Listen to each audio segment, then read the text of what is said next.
Salam saudara dan saudari yang terkasih dalam Tuhan kita Yesus Kristus. Salam jumpa bersama saya Arianus Kalakmabin, siswa SMP Seminari Petrus Van Diepen. Saya akan membawakan renungan singkat yang terinspirasi dari Injil Matius bab 25 ayat 31 sampai 46. Saudara dan saudari yang terkasih dalam Yesus Kristus, Injil hari ini berbicara tentang penghakiman terakhir. Penghakiman terakhir ini akan terjadi ketika manusia mengakhiri hidupnya di dunia ini. Pada saat itu, Anak Manusia akan datang sebagai Raja untuk menghakimi semua orang dari segala bangsa sesuai dengan perbuatan-perbuatannya. Sebagai seorang hakim yang bijaksana, tentu Yesus akan menghakimi setiap orang dengan adil.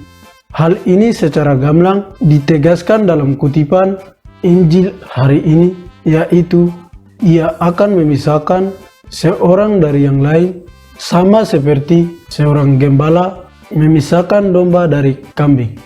Domba-domba akan ditempatkan di sebelah kanannya dan kambing-kambing akan ditempatkan di sebelah kirinya.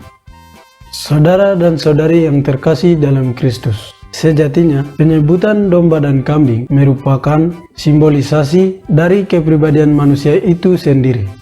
Yang termasuk dalam kelompok domba adalah mereka yang senantiasa hidup sesuai kehendak Allah.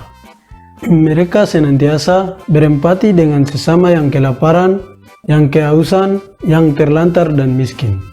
Yesus sendiri dalam Injil hari ini menyamakan dirinya dengan orang-orang miskin, orang lapar dan haus akan makanan dan minuman, dan juga sebagai orang asing yang selalu diterlantarkan. Sedangkan mereka yang termasuk dalam kelompok kambing adalah kumpulan orang-orang yang bersikap apatis dan tidak peduli dengan penderitaan sesama yang ada di sekitar mereka.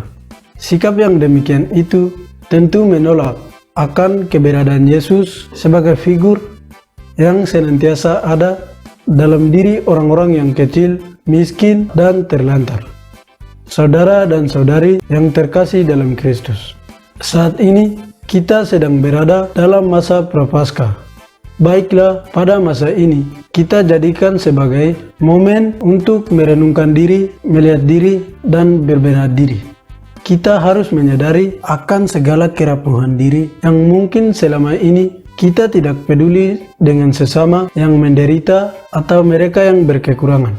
Baiklah, kita jadikan momen ini, momen Prapaskah ini, sebagai momen pertobatan agar pada hari penghakiman terakhir kita diperkenankan untuk mengambil tempat dalam kemuliaan Bapa.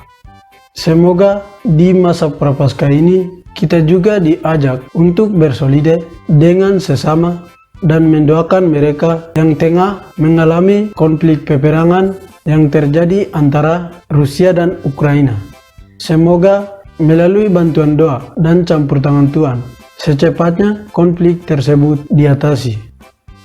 Para saudara dan saudari yang terkasih, semoga renungan singkat saya ini menginspirasi hidup saudara dan saudariku sekalian. Sekian.